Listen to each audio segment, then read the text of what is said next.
emperador de Austria-Hungría. Murió absolutamente convencido de que detrás de todo cambio había la pugna de las fuerzas del mal, razón por la cual nunca dejó que su hijo hiciera las transformaciones necesarias para salvar el imperio. Con él no terminaba simplemente una vida.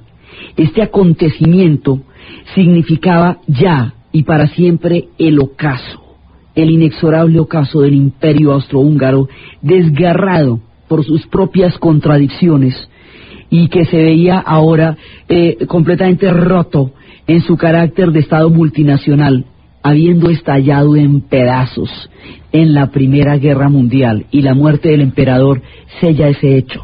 Entonces acaba de morir el emperador, se está desintegrando el frente oriental de una manera paulatina que va a llegar hasta el punto de la revolución bolchevique y la va a producir.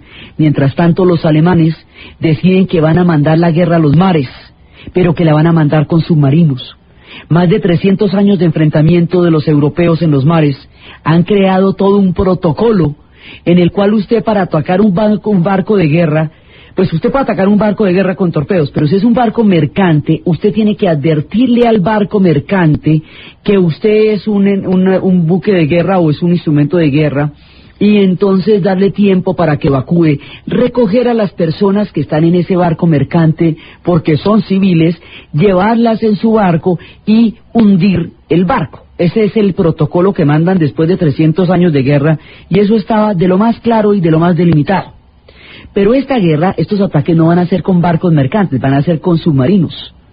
Entonces los submarinos alemanes van a atacar a los barcos mercantes que van a llevar para bloquear a Inglaterra en los suministros. Entonces, como Inglaterra es una isla, la idea es que si no dejan que los barcos mercantes lleguen a Inglaterra, la van a cercar por hambre y eventualmente Inglaterra se va a rendir.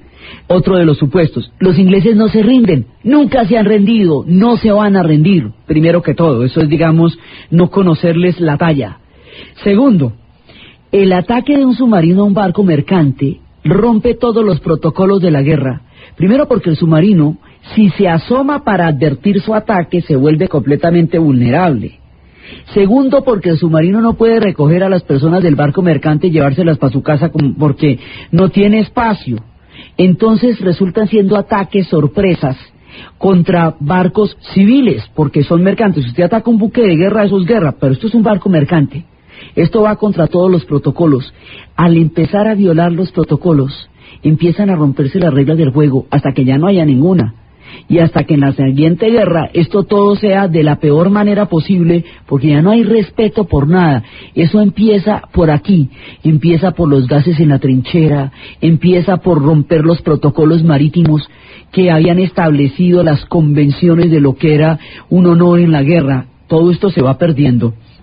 Y en la segunda esto va a ser aterrador.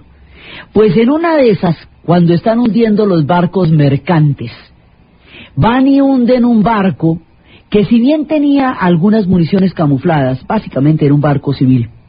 Estaba poblado de pasajeros. Tenía más de 1.200 personas, de las cuales había más de 120 norteamericanos. El barco estaba en las costas de Irlanda y se llamaba el Lusitania. Y el hundimiento de Lusitania va a producir ni más ni menos que la entrada de los Estados Unidos a la Primera Guerra Mundial. ¿Cómo le queda el ojito? ¿No ve que cada que les hunden un barco a ellos se meten en las guerras? Entonces, cuando les hunden el Lusitania, esto es el 2 de abril del 1917, cuando les van a hundir el Lusitania, Estados Unidos va a entrar en la guerra. Ahora, ya Europa está exhausta. El frente occidental estancado, el frente oriental se desintegra, el emperador ha muerto, las batallas no tienen sentido, y en ese momento en tablas está todo, tablas macabras y sangrientas, porque la guerra no para, la guerra no termina, y cuando la guerra no para, ni termina, ni se resuelve, ni la gana nadie, ni la pierde, todo el mundo la pierde, pero nadie la gana, hunden Lusitania, los Estados Unidos entra en la Primera Guerra Mundial. Los Estados Unidos no querían entrar a la guerra, tenían una política aislacionista, no les interesaban los conflictos europeos, pero aparte de ese sentimiento, cuando les hunden en Lusitania, los ingleses van a hacer, digamos, una propaganda muy fuerte de su causa frente a los Estados Unidos, y en ese momento se descubre una propuesta, se descifra a través del espionaje una propuesta en la cual los alemanes le habían propuesto a los mexicanos que acababan de pasar de la revolución que se unieran contra ellos en la guerra contra Estados Unidos y de esa manera recuperaran los territorios de Texas y México y Los Ángeles que los Estados Unidos les habían quitado poco tiempo antes en el Tratado de la Alta California. Cuando los norteamericanos se enteran que le están haciendo esa propuesta a México, se les vuela la piedra. ¿Ustedes se imaginan cómo hubiera sido eso? Que se hubieran metido en ese momento con los alemanes.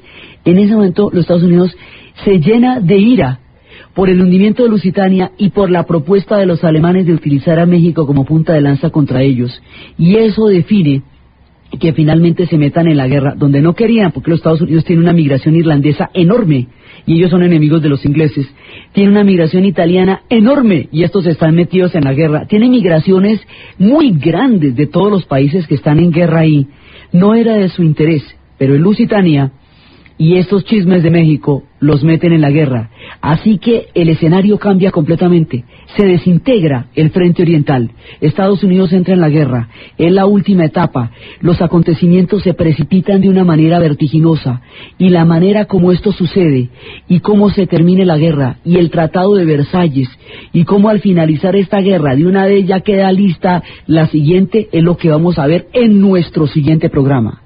Entonces, desde el infierno de Verdún, desde el absurdo de Somme, desde la pérdida irreparable de una generación bajo los campos de Europa, las heridas de los grandes escritores que llevarían a Tolkien a crear un mundo maravilloso para de alguna manera reponer todos los horrores de esta guerra, los límites que se trascendieron, la muerte del emperador, el tren que llevaba la historia del siglo XX en su traslado por toda la frontera hacia la estación Finlandia, y los acontecimientos que se estaban cocinando para determinar la historia de la humanidad de ahí en adelante, en la narración de Ana Uribe, en la producción Jessy Rodríguez, y para ustedes feliz domingo.